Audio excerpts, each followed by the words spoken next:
Continuamos con nuestro libro de Carlos Ruiz Zafón. Vamos en el capítulo 4. Dice: jamás me había sentido atrapada, seducida y envuelta por una historia como la que narraba aquel libro, explicó Clara.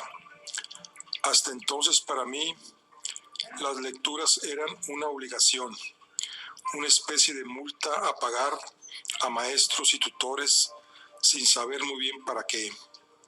No conocía el placer de leer, de explorar puertas que se te abren en el alma, de abandonarse a la imaginación, a la belleza y al misterio de la ficción y del lenguaje. Todo esto para mí nació con aquella novela. ¿Has besado alguna vez a una chica, Daniel? Se me atragantó el cerebelo y la saliva se me transformó en serrín. Bueno, eres muy joven todavía, pero es esa misma sensación, esa chispa de la primera vez que no se olvida. Este es un mundo de sombras, Daniel, y la magia es un bien escaso. Aquel libro me enseñó que leer podía hacerme vivir más y más intensamente, que podía devolverme la vista que había perdido. Solo por eso, aquel libro que a nadie le importaba cambió mi vida.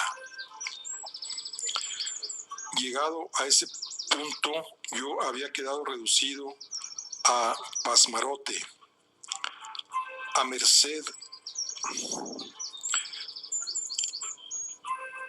de aquella criatura cuyas palabras y cuyos encantos no tenía yo modo ni ganas de resistir. Deseé que nunca dejase de hablar, que su voz me envolviese para siempre y que su tío no regresara jamás a quebrar aquel instante que me pertenecía solo a mí. Durante años busqué otros libros de Julián Carax, continuó Clara. Preguntaba en bibliotecas, en librerías, en escuelas, siempre en vano. Nadie había oído hablar de él o de sus libros. No podía entenderlo. Más adelante llegó a oídos de Monsieur Roquefort una extraña historia acerca de un individuo que se dedicaba a recorrer librerías y bibliotecas en busca de obras de Julián Carax y que si las encontraba, las compraba, robaba o las conseguía por cualquier medio. Acto seguido les prendía fuego. Nadie sabía quién era ni por qué lo hacía. Un misterio más que sumar al propio enigma de Carax. Con el tiempo, mi madre decidió que quería regresar a España. Estaba enferma y su hogar y su mundo siempre habían sido Barcelona. Secretamente, yo albergaba la esperanza de poder averiguar algo sobre Carax aquí, puesto que al fin y al cabo, Barcelona había sido la ciudad donde había nacido y donde había desaparecido para siempre al principio de la guerra. Lo único que encontré fueron vías muertas, y eso contando con la ayuda de mi tío. A mi madre, en su propia búsqueda, le ocurrió otro tanto. La Barcelona que encontró a su regreso ya no era la que había dejado atrás. Se encontró con una ciudad en tinieblas, en la que mi padre ya no vivía, pero que seguía embrujada por su recuerdo y su memoria en cada rincón. Como si no le bastase con aquella desolación, se empeñó en contratar a un individuo para que averiguase qué había sido exactamente de mi padre. Tras meses de investigaciones, todo lo que el investigador consiguió recuperar fue un reloj de pulsera roto y el nombre del hombre que había matado a mi padre en los fosos del castillo de Montejuic. Se llamaba Fumero, Javier Fumero. Nos dijeron que este individuo, y no era el único, había empezado como pistolero a sueldo de la FAI y había flirteado con anarquistas, comunistas y fascistas, engañándolos a todos, vendiendo sus servicios al mejor postor, y que tras la caída de Barcelona se había pasado al bando vencedor e ingresado en el cuerpo de policía. Hoy es un inspector famoso y condecorado. A mi padre no le recuerda a nadie. Como puedes imaginarte, mi madre se apagó en apenas unos meses.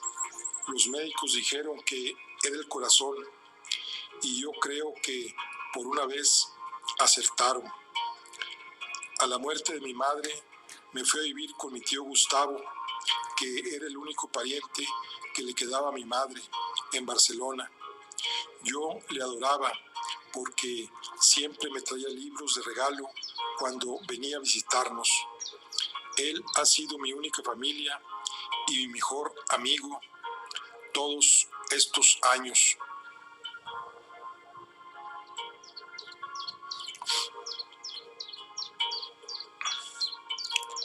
Aunque le veas así, un poco arrogante, en realidad tiene el alma de pan bendito.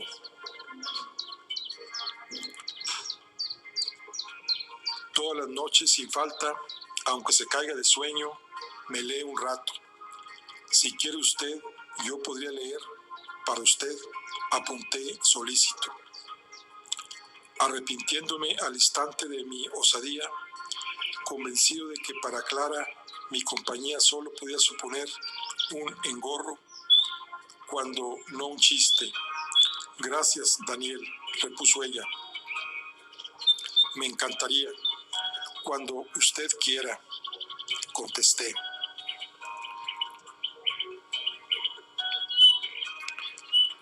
Asintió lentamente, buscándome con su sonrisa. Lamentablemente no conservo aquel ejemplar de la Casa Roja, dijo. Monsieur Roquefort se negó a desprenderse de él. Podría intentar contarte el argumento, pero sería como describir una catedral diciendo que es un montón de piedras que acaban en punta. Estoy seguro de que usted lo contaría mucho mejor que eso, murmuré. Las mujeres tienen un instinto infalible para saber cuándo un hombre se ha enamorado de ellas perdidamente, especialmente si el varón en cuestión es tonto, de capirote y menor de edad.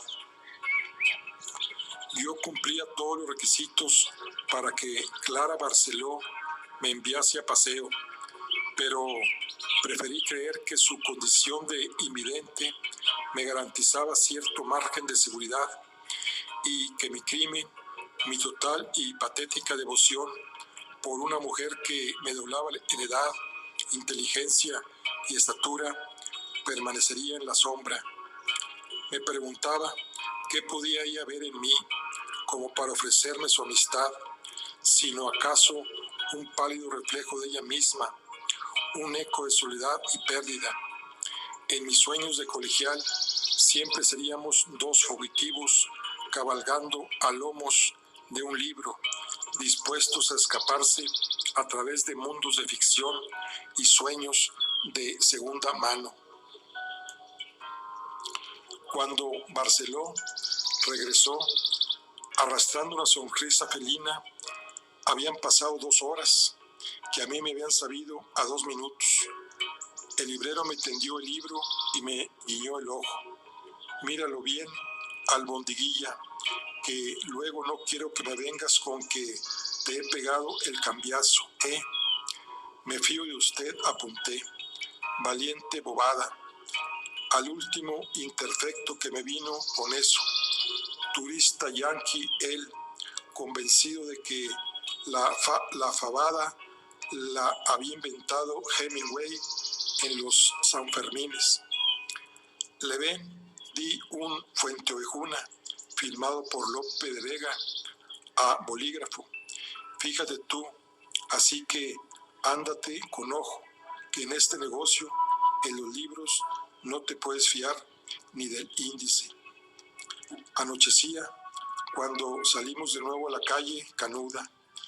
Una brisa fresca peinaba la ciudad y Barceló se quitó el gabán para ponérselo sobre los hombros a Clara. No viendo oportunidad más idónea en ciernes, dejé caer como quien no quiere la cosa, que si les parecía bien, podía pasarme al día siguiente por su domicilio a leer en voz alta algunos capítulos de La sombra del viento. Para Clara, Barceló me miró de reojo y soltó una carcajada seca a mi costa.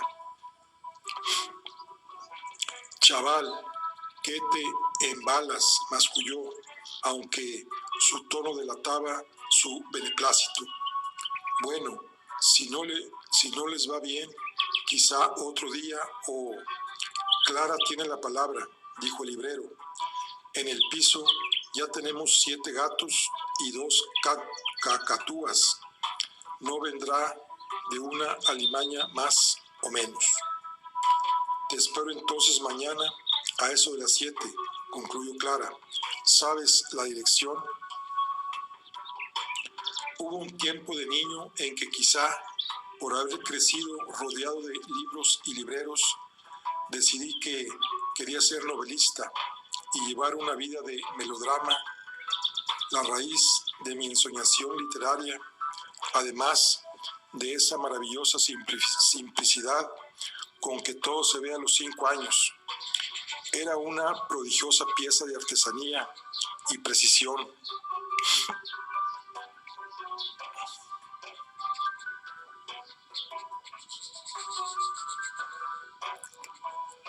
Que estaba expuesta en una tienda de plumas estilográficas en la calle de Anselmo Clavé, justo detrás del gobierno militar. El objeto de mi devoción, una suntuosa pluma negra reveteada con savia, Dios cuántas exquisiteces y rúbricas, presidía el escaparate, como si se tratase de una de las joyas de la corona. El plumín, un prodigio en sí mismo, era un delirio barroco de plata, oro y 1000 pliegues que relucía como el faro de Alejandría. Cuando mi padre me sacaba de paseo, yo no callaba hasta que me llevaba a ver la pluma. Mi padre decía que aquella debía de ser por lo menos la pluma de un emperador. Yo secretamente estaba convencido de que con semejante maravilla se podía escribir cualquier cosa, desde novelas hasta enciclopedias e incluso cartas cuyo poder tenía que estar por encima de cualquier limitación postal. En mi ingenuidad creía que lo que yo pudiese escribir con aquella pluma llegaría a todas partes, incluido aquel sitio incomprensible al que mi padre decía que mi madre había ido y del que no volvía nunca. Un día se nos ocurrió entrar en la tienda a preguntar por el dichoso artilugio. Resultó ser que aquella era la reina de las estilográficas, una Mont Blanc Mensch Stux de serie numerada, que había pertenecido, o eso aseguraba el encargado con solemnidad, nada menos que a Víctor Hugo. De aquel plumín de oro fuimos informados. Había brotado el manuscrito de Los Miserables, tal y como el Vinci catalán brota del manantial de Caldas, atestiguó el encargado.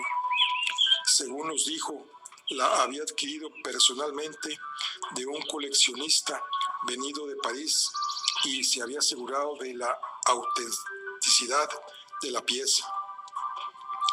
¿Y qué precio tiene este caudal de prodigios, si no es mucho preguntar?, inquirió mi padre. La sola mención de la cifra le quitó el color de la cara, pero yo estaba ya encandilado de remate. El encargado, tomándonos quizá por catedráticos de física, procedió a endosarnos un galimatías incomprensible sobre las aleaciones de metales preciosos, esmaltes del lejano oriente y una revolucionaria teoría sobre émbolos y vasos comunicantes. Todo ello parte de la ignota ciencia teutona que sostenía el trazo glorioso de aquel adalid de la tecnología gráfica. En su favor, tengo que decir, pese a que debíamos tener pinta de pelagatos, el encargado nos dejó manosear la pluma cuanto quisimos. La llenó de tinta para nosotros y me ofreció un pergamino para que pudiese anotar mi nombre y así iniciar mi carrera literaria a la saga de Víctor Hugo. Luego, tras darle con un paño para sacarle de nuevo el lustre, la devolvió a su trono de honor. Quizá otro día, musitó mi padre. Una vez en la calle, me dijo con voz mansa que no nos podíamos permitir su precio. La librería daba lo justo para mantenernos y enviarme a un buen colegio. La pluma Montblanc del Augusto Víctor Hugo tendría que esperar. Yo no dije nada, pero mi padre debió de leer la decepción en mi rostro. Haremos una cosa, propuso. Cuando ya tengas edad de empezar a escribir, volvemos y la compramos. Y si se la llevan antes, esta no se la lleva nadie, créeme. Y si no, le pedimos a don Federico que nos haga una, que ese hombre tiene las manos de oro. Don Federico era el relojero del barrio, cliente ocasional de la librería y probablemente el hombre más educado y cortés de todo el hemisferio occidental. Su reputación de manitas llegaba desde el barrio de la Ribera hasta el mercader del Ninot. Otra reputación le acechaba, esta de índole menos decoroso y relativa a su predilección erótica por efebos musculados del lumpen más viril y a cierta afición por vestirse de Estrellita Castro. Y si a don Federico no se le da lo de la pluma, inquirí con divina inocencia. Mi padre enarcó una ceja, quizá temiendo que aquellos rumores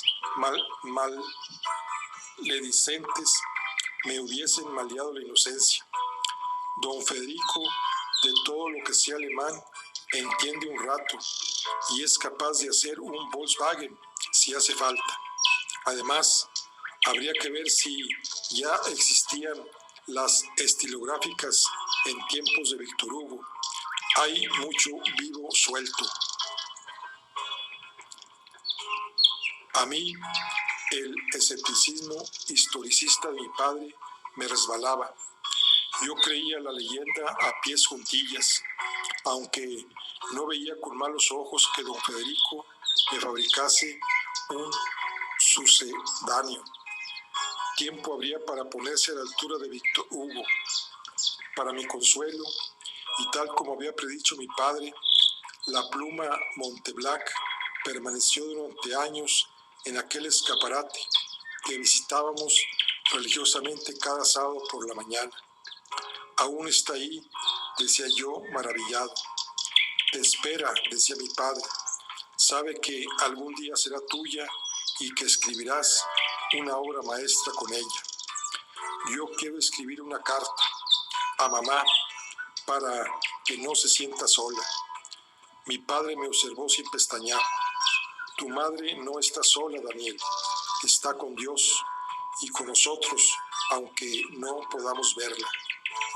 Esa misma teoría me había expuesto en el colegio el padre Vicente, un jesuita veterano que tenía la mano rota para explicar todos los misterios del universo, desde el gramófono hasta el dolor de muelas, citando el Evangelio según San Mateos, pero en boca de mi padre sonaba a aquello, no se lo creían ni las piedras.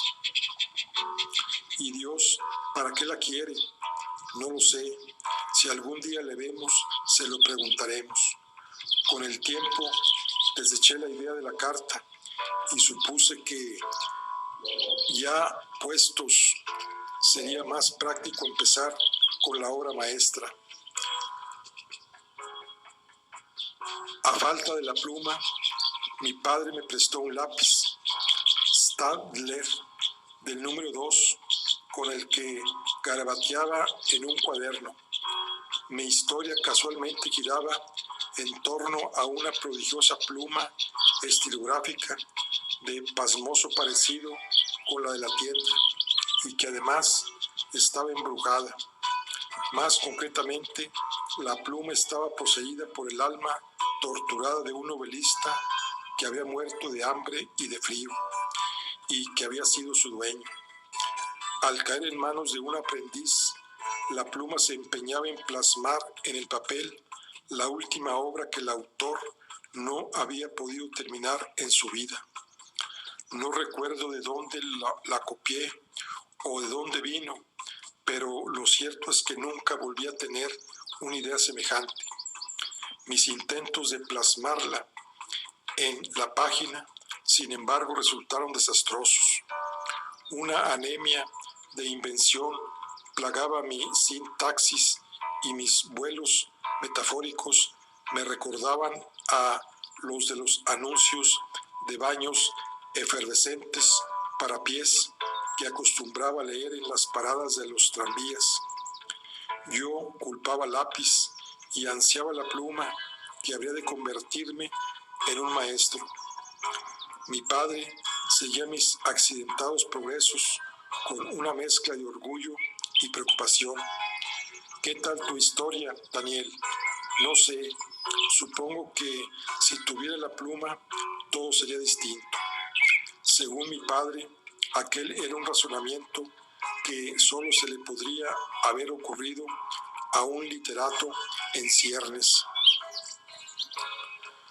Tú sigue dándole, que antes de que termines tu ópera prima, yo te la compro. ¿Lo prometes? Siempre respondía con una sonrisa. Para fortuna de mi padre, mis aspiraciones literarias pronto se desvanecieron y quedaron relegadas al terreno de la oratoria. A ello contribuyó el descubrimiento de los juguetes mecánicos y de todo tipo de artilugios de latón que se podían encontrar en el mercado de los encantes a precios más acordes con nuestra economía familiar. La devoción infantil es amante infiel y caprichosa, y pronto solo tuve ojos para los mecanos y los barcos de cuerda. No volví a pedirle a mi padre que me llevase a visitar la pluma de Víctor Hugo, y él no volvió a mencionarla. Aquel mundo parecía haberse esfumado para mí, pero durante mucho tiempo la imagen que tuve de mi padre y que aún hoy conservo fue la de aquel hombre flaco, enfundado en un traje viejo que le venía grande y con un sombrero de segunda mano que había comprado en la calle Condal por 7 pesetas. Un hombre que no podía permitirse regalarle a su hijo una dichosa pluma que no servía para nada, pero que parecía significarlo todo. Aquella noche, a mi regreso del Ateneo, le encontré esperándome en el comedor, luciendo aquella misma cara de derrota y anhelo. Yo pensaba que te habías perdido por ahí, dijo. Llamó Tomás Aguilar. Dice que habías quedado ¿Te olvidaste? Barceló, que se enrolla como una persiana, dije yo asintiendo.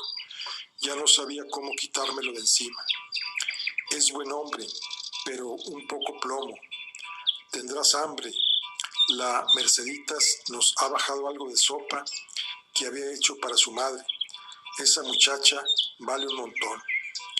Nos sentamos a la mesa a degustar la limosna de la Merceditas, la hija de la vecina del tercero, que según todas iba para monja y santa, pero a la que yo había visto más de un par de veces asfixiando a besos a un marinero de manos hábiles que a veces la acompañaba hasta el portal. Esta noche tienes aire meditabundo, dijo mi padre, buscando la conversación. Será la humedad que dilata el cerebro, eso dice Barceló. ¿Será algo más? ¿Te preocupa algo, Daniel? No, solo pensaba. ¿En qué? En la guerra. Mi padre asintió con gesto sombrío y sorbió su sopa en silencio. Era un hombre reservado y aunque vivía en el pasado, casi nunca lo mencionaba. Yo había crecido en el convencimiento de que aquella lenta procesión de la posguerra, un mundo de quietud, miseria y rencores velados, era tan natural como el agua del grifo, y que aquella tristeza muda que sangraba por las paredes de la ciudad herida era el verdadero rostro de su alma. Una de las trampas de la infancia es que no hace falta comprender algo para sentirlo. Para cuando la razón es capaz de entender lo sucedido, las heridas en el corazón ya son demasiado profundas. Aquella noche primeriza de verano, caminando por ese anochecer oscuro y traicionero de Barcelona, no conseguía borrar de mis pensamientos el relato de Clara en torno a la desaparición de su padre. En mi mundo, la muerte era una mano anónima e incomprensible, un vendedor a domicilio que se llevaba madres, mendigos o vecinos nonagenarios como si se tratase de una lotería del infierno. La idea de que la muerte pudiera caminar a mi lado con rostro humano y corazón envenenado de odio, luciendo uniforme o gabardina, que hiciese cola en el cine, ríese en los bares o llevarse a los niños de paseo al parque de la Ciudadela por la mañana y por la tarde, hiciese de parecer a alguien en las mazmorras del castillo de Montejuic o en una fosa común sin nombre ni ceremonial, no me cabía en la cabeza. Dándole vueltas se me ocurrió que tal vez aquel universo de cartón piedra que yo daba por bueno no fuese más que un decorado. En aquellos años robados el fin de la infancia, como la Renfe llegaba cuando llegaba. Compartimos aquella sopa de caldo de sobras con pan, rodeados por el murmullo pegajoso de los seriales de radio que se colaban a través de las ventanas abiertas a la plaza de la iglesia. Entonces, ¿qué tal todo hoy con don Gustavo? Conocí a su sobrina Clara, la ciega. Dicen que es una belleza. No sé, yo no me fijo. Más te vale. Les dije que a lo mejor me pasaba mañana por su casa al salir del colegio para leerle algo a la pobre que está muy sola, si tú me das permiso.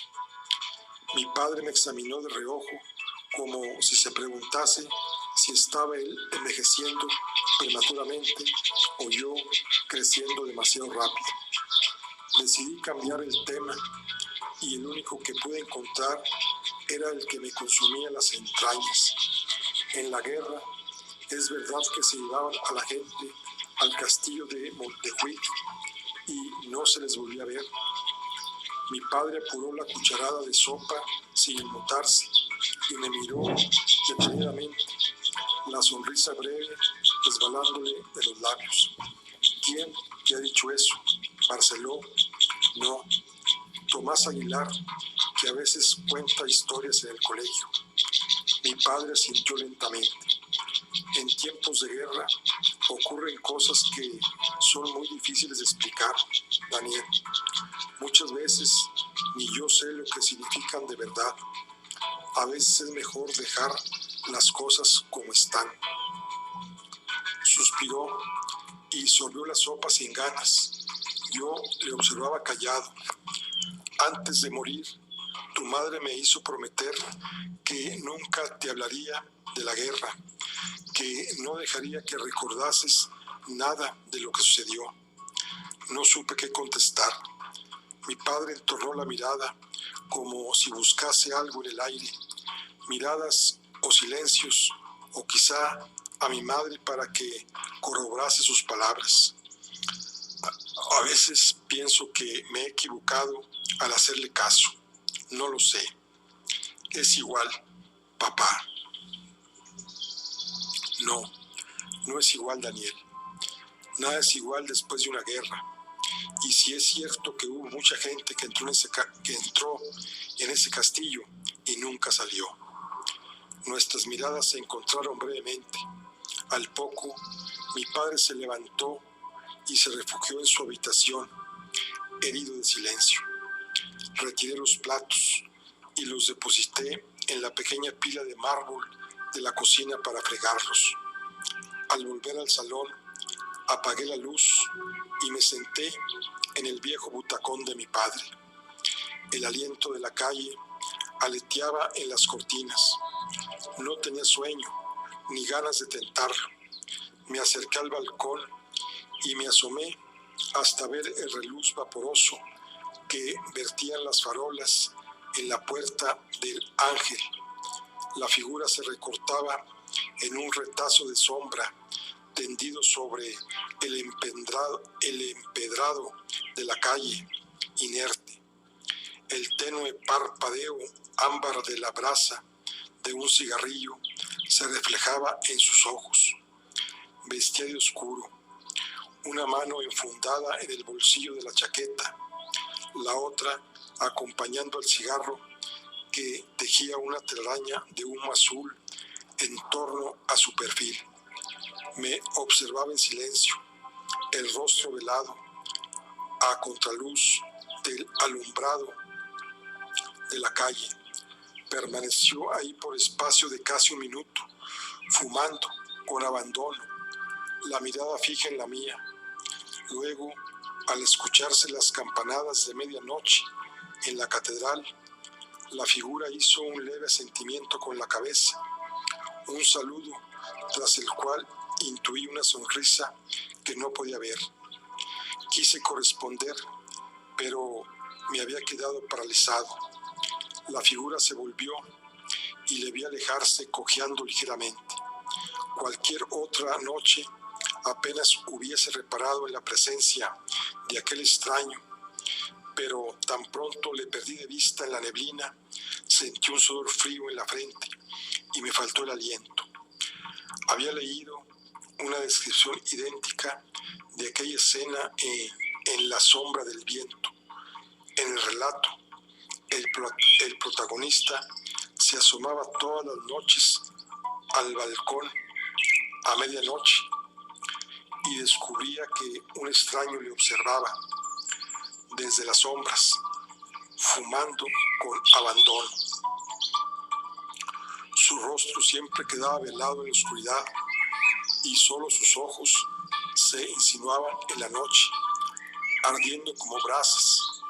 El extraño permanecía ahí, con la mano derecha enfundada en el bolsillo de una chaqueta negra, para luego alejarse cojeando. En la escena que yo acababa de presenciar, aquel extraño hubiera podido ser cualquier trasnochador, una figura sin rostro ni identidad. En la novela de Carax, aquel extraño era el diablo. Capítulo 6.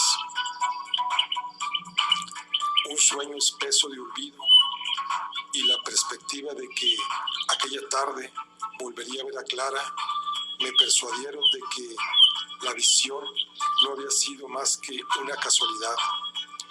Quizás aquel inesperado brote de imaginación febril fuera solo presagio del prometido y ansiado estirón que, según todas las vecinas de la escalera, iba a ser de mí un hombre, si no de provecho, al menos de buena planta. A las 7 en punto, vistiendo mis mejores galas y destilando vapores de colonia Barón Dandy que había tomado prestada de mi padre, me planté en la vivienda de don Gustavo Barceló, dispuesto a estrenarme como lector a domicilio y moscón de salón. El librero y su sobrina compartían un piso palaciego en la Plaza Real. Una criada de uniforme, cofia y una vaga expresión de legionario me abrió la puerta con reverencia teatral. «Usted debe ser el señorito Daniel», dijo. «Yo soy la Bernarda para servirle a usted». La Bernarda afectaba un tono ceremonioso que navegaba con acento cacereño, cerrado a cal y canto. Con pompa y circunstancia, la Bernarda me guió a través de la residencia de los Barceló. El piso, un principal, rodeaba la finca y describía un círculo de galerías, salones y pasillos que a mí, acostumbrado a la modesta vivienda familiar en la calle Santana, me semejaba una miniatura de El Escorial.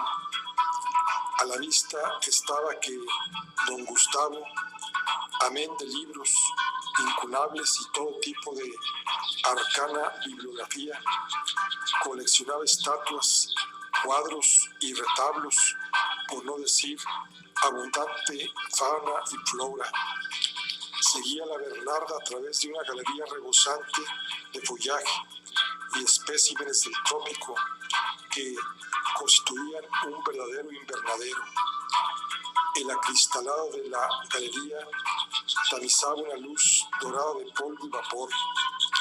El aliento de un piano flotaba en el aire, lánguido y arrastrando las notas con desabrigo.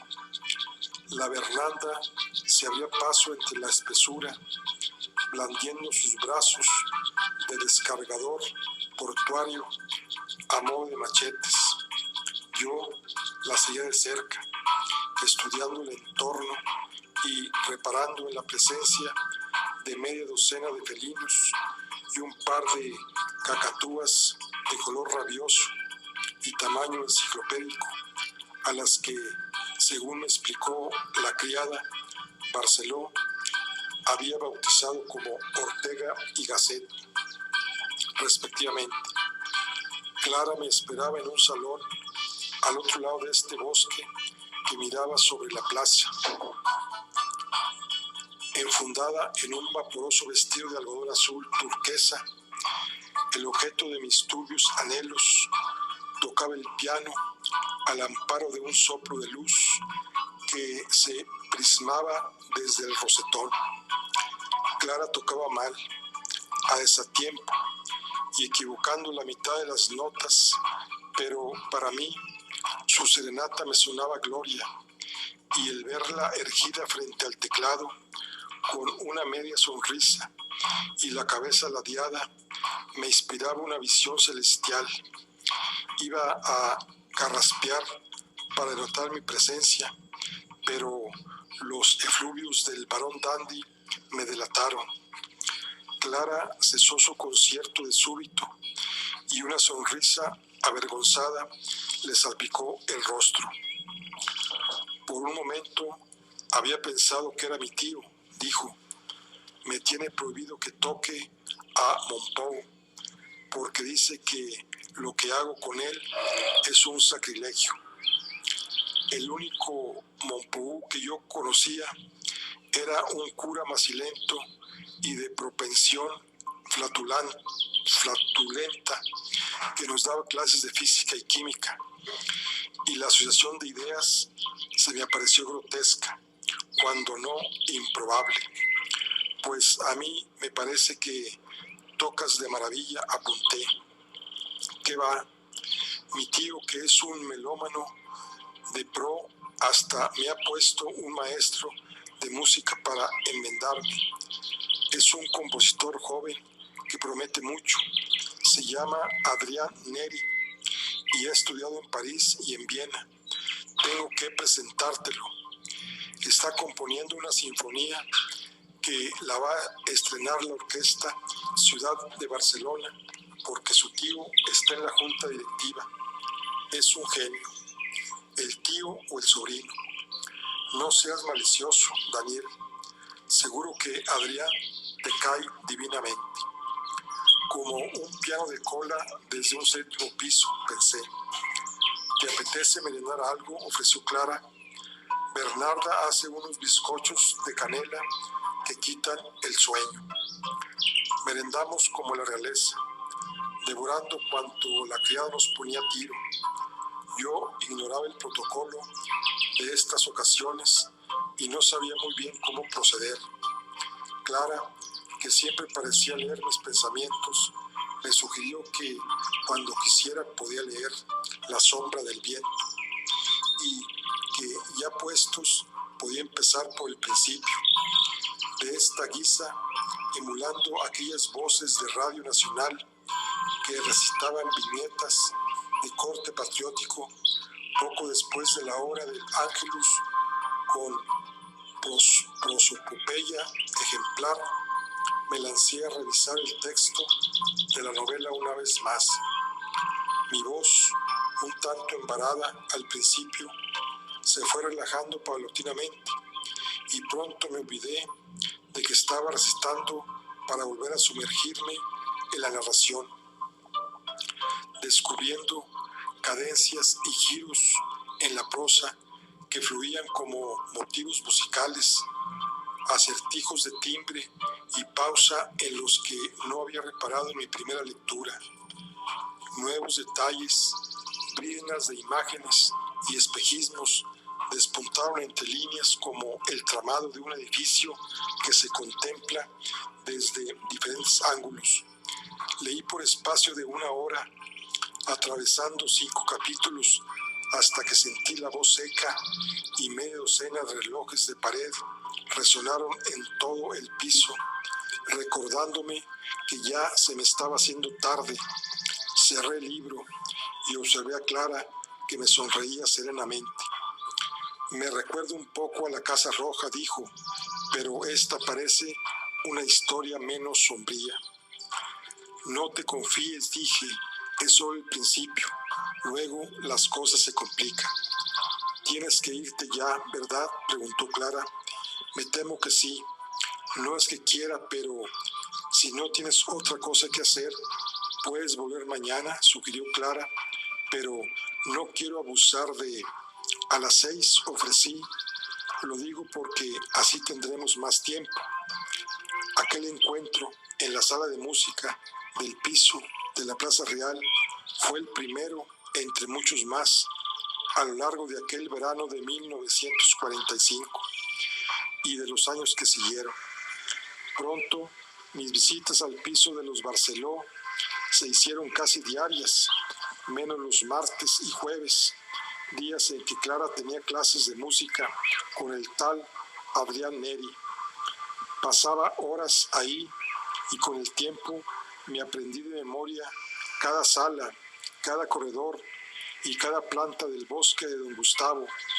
La sombra del viento nos duró un par de semanas, pero no nos costó trabajo encontrar sucesores con que llenar nuestras horas de lectura. Barceló disponía de una fabulosa biblioteca y a falta de más títulos de Julián Carax, nos paseamos por docenas de clásicos menores y de frivolidades mayores. Algunas tardes apenas leíamos y nos dedicábamos solos a conversar o incluso a salir a dar un paseo por la plaza o a caminar hasta la catedral. A Clara le encantaba sentarse a escuchar los murmullos de la gente en el claustro y adivinar el eco de los pasos en los callejones de piedra. Me pedía que le describiese las fachadas, las gentes, los coches, las tiendas, las farolas y los escaparates a nuestro paso. A menudo me tomaba del brazo y yo la guiaba por nuestra Barcelona particular, una que solo ella y yo podíamos ver. Siempre acabábamos en una granja de la calle Petrixol, compartiendo un plato de nata o un suizo con melindros.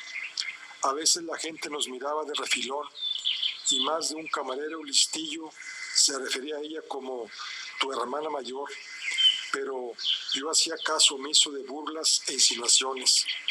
Otras veces, no sé si por malicia o por morbosidad, Clara me hacía confidencias extravagantes que yo no sabía bien cómo encajar. Uno de sus temas favoritos era el de un extraño, un individuo que se le acercaba a veces cuando ella estaba a solas en la calle y le hablaba con voz quebrada. El misterioso individuo, que nunca mencionaba su nombre, le hacía preguntas sobre don Gustavo e incluso sobre mí. En una ocasión le había acariciado la garganta. A mí estas historias me martirizaban sin piedad. En otra ocasión, Clara aseguró que le había rogado al supuesto extraño que la dejase leer su rostro con las manos. Él guardó silencio, lo que ella interpretó como un sí. Cuando alzó las manos hasta la cara del extraño, él la detuvo en seco, no sin antes darle oportunidad a Clara de palpar lo que le parecía cuero. Como si llevase una máscara de piel, decía: esto te lo estás inventando, Clara.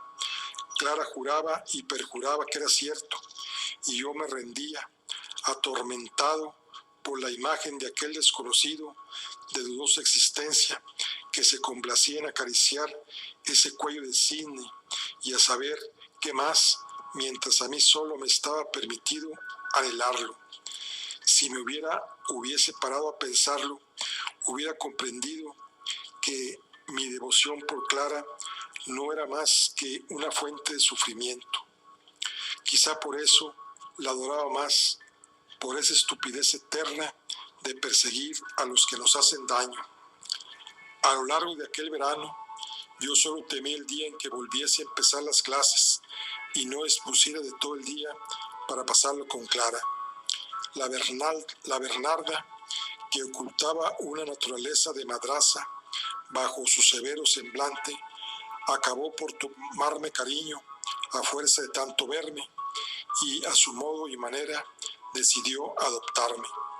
Se conoce que este muchacho no tiene madre, fíjese usted, solía decirle a Barceló.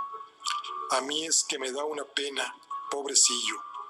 La Bernarda había llegado a Barcelona poco después de la guerra, huyendo de la pobreza y de un padre que a las buenas le pegaba palizas y la trataba de tonta, fea y guarra, y a las malas la acorralaba en las porquerizas, borracho, para manosearla hasta que ella lloraba de terror y él la dejaba ir por mojigata y estúpida como su madre. Barceló se la había tropezado por casualidad cuando la Bernarda trabajaba en un puesto de verduras del mercado de Borné y, siguiendo una intuición, le había ofrecido empleo a su servicio. Lo nuestro será como en Pigmalión, anunció.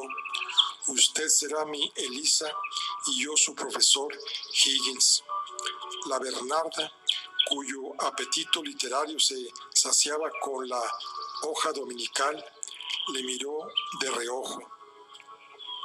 Oiga, que una será pobre, ignorante, pero muy decente.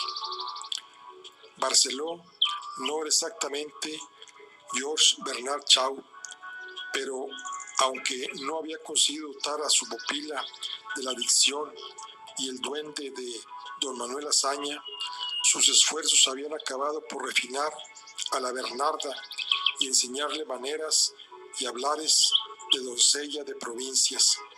Tenía 28 años, pero a mí siempre me pareció que arrastraba 10 más, aunque solo fuera en la mirada.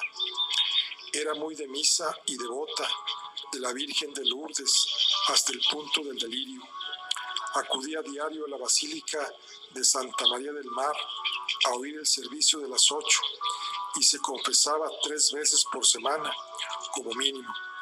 Don Gustavo, que se declaraba agnóstico, lo cual la Bernarda sospechaba, era una afección respiratoria como el asma, pero de señoritos, opinaba que era matemáticamente imposible que la criada pecase lo suficiente como para mantener semejante ritmo de confesión.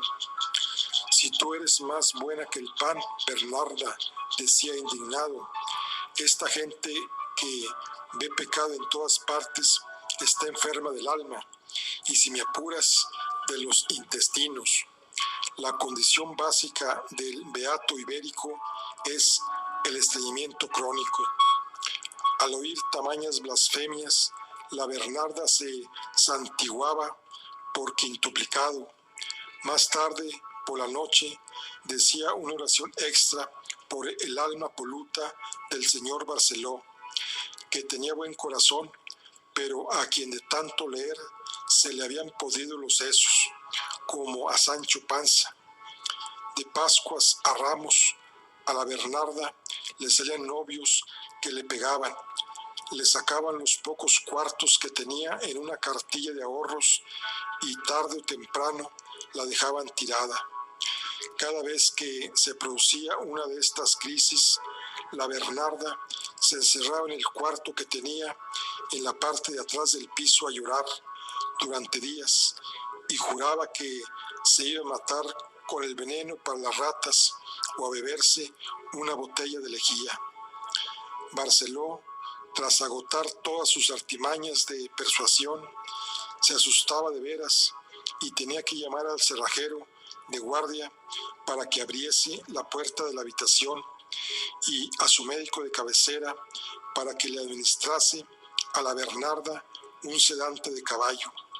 Cuando la pobre despertaba, 2 días después, el librero le compraba rosas, bombones, un vestido nuevo y la llevaba al cine a ver una de Cary Grant, que según ella, después de José Antonio, era el hombre más guapo de la historia. Oiga, y dicen que Cary Grant es de la acera de enfrente, murmuraba ella, atiborrándose de chocolatinas. ¿Será posible? Sandeces, sentenciaba Barceló. El cazurro y el zoquete viven en un estado de perenne envidia. Qué bien habla el señor. Se conoce que ha ido a la universidad esa del sorbete. Sorbona, corregía Barceló sin acritud. Era muy difícil no creer a la Bernarda. Sin habérselo pedido nadie, cocinaba y cosía para mí. Me arreglaba la ropa, los zapatos, me peinaba, me cortaba el pelo, me compraba vitaminas y dentrífico e incluso llegó a regalarme una medallita con un frasco de cristal que contenía agua bendita traída desde Lourdes en autobús por una hermana suya que vivía en San Adrián del Besos. A veces, mientras se empeñaba en examinar el pelo en busca de liendres y otros parásitos, me hablaba en voz baja. La señorita Clara es lo más grande del mundo y quiera Dios que me caiga muerta si algún día se me ocurre criticarla, pero no está bien que el señorito se obsesione mucho con ella. ¿Sí me entiende usted lo que quiero decir? No te preocupes, Bernarda, si solo somos amigos. Pues eso mismo digo yo.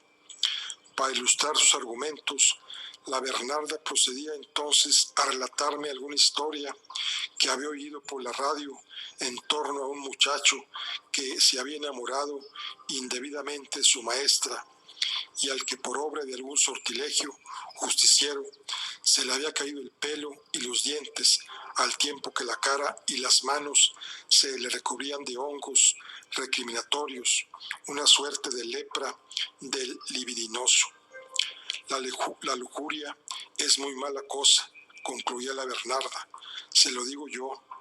Don Gustavo, pese a los chistes que se marcaba a mi costa, veía con buenos ojos mi devoción por Clara y mi entusiasta entrega de acompañante. Yo atribuía su tolerancia al hecho de que probablemente me consideraba inofensivo.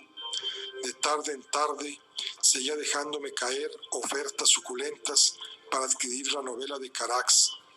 Me decía que había comentado el tema con algunos colegas del gremio de los libros de anticuario y todos coincidían que un Carax ahora podía valer una fortuna, especialmente en Francia. Yo siempre le decía que no y él se limitaba a sonreír. Ladino. Me había entregado una copia de las llaves del piso para que entrase y saliese sin estar pendiente de si él o la Bernarda estaban en casa para abrirme. Mi padre era Ina de otro costal. Con el paso de los años había superado su reparo innato a abordar cualquier tema que le preocupase de veras. Una de las primeras consecuencias de este progreso fue que empezó a mostrar su clara desaprobación de mi relación con Clara. Tendrías que ir con amigos de tu edad, como Tomás Aguilar, que lo tienes olvidado, y es un muchacho estupendo, y no con una mujer que ya tiene años de casarse. ¿Qué más dará la edad que tenga cada uno si somos buenos amigos? Lo que más me dolió fue la alusión a Tomás, porque era cierta. Hacía meses que no salía por ahí con él, cuando antes habíamos sido inseparables. Mi padre me observó con reprobación. Daniel, tú no sabes nada de las mujeres y esta juega contigo como un gato con un canario. Eres tú el que no sabe nada de mujeres, replicaba yo ofendido, y de Clara menos. Nuestras conversaciones sobre el tema rara vez iban más allá de un intercambio de reproches y miradas. Cuando no estaba en el colegio o con Clara, todo mi tiempo lo dedicaba a ayudar a mi padre en la librería, ordenando el almacén de la trastienda, llevando pedidos, haciendo recados o atendiendo a los clientes habituales. Mi padre se quejaba de que no ponía la cabeza ni el corazón en el trabajo. Yo, a mi vez, replicaba que me pasaba la vida entera ahí y que no entendía de qué tenía que quejarse.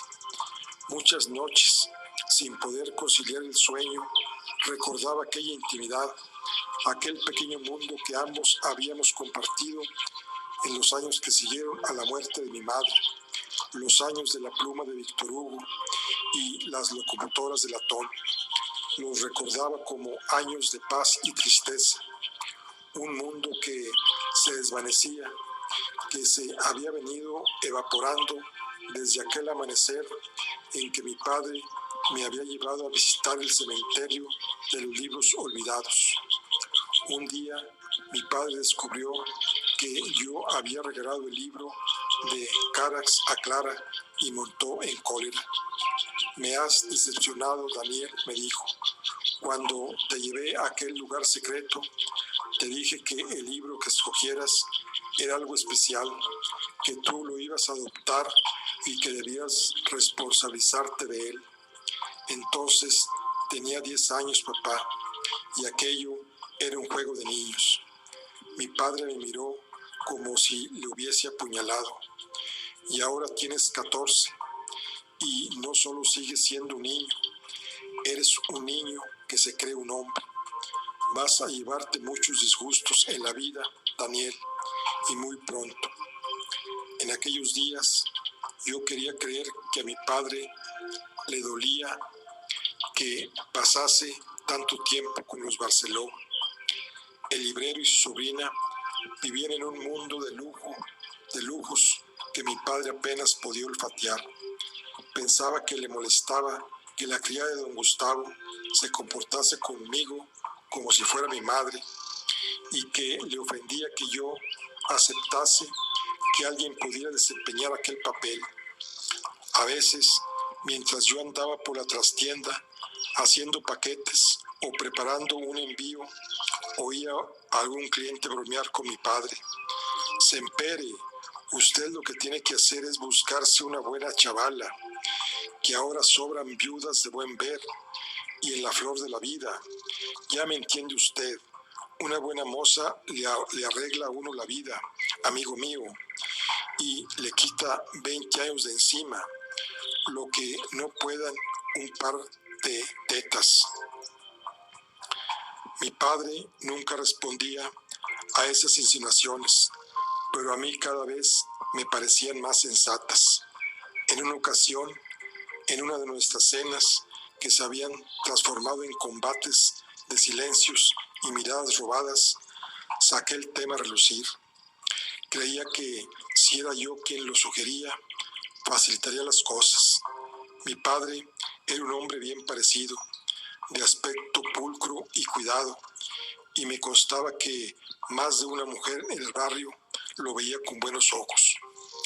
A ti te ha resultado muy fácil encontrar una sustituta para tu madre, replicó con amargura, pero para mí no la hay, y no tengo interés alguno en buscarla. A medida que pasaba el tiempo, las insinuaciones de mi padre y de la Bernarda, e incluso de Barceló, empezaron a hacer mella en mí. Algo en mi interior me decía que estaba metiéndome en un camino sin salida, que no podía esperar que Clara viese en mí más que a un muchacho al que llevaba 10 años. Sentía que cada día se me hacía más difícil estar junto a ella, sufrir el roce de sus manos o llevarla del brazo cuando paseábamos. Llegó un punto en que la mera proximidad con ella se traducía en casi un dolor físico. A nadie se le escapaba este hecho, y menos que a nadie, a Clara. Daniel, creo que tenemos que hablar, me decía. Yo creo que no me he portado bien contigo. Nunca le dejaba acabar sus frases. Salía de la habitación con cualquier excusa y huía. Eran días en que creí estar enfrentándome al calendario de una carrera imposible. Temía que el mundo de espejismos que había construido en torno a Clara se acercase a su fin. Poco imaginaba yo que mis problemas apenas habían empezado. Bueno, aquí concluimos el capítulo 6, nos quedamos en el capítulo 7, entonces nos vemos en nuestra próxima charla. Hasta luego.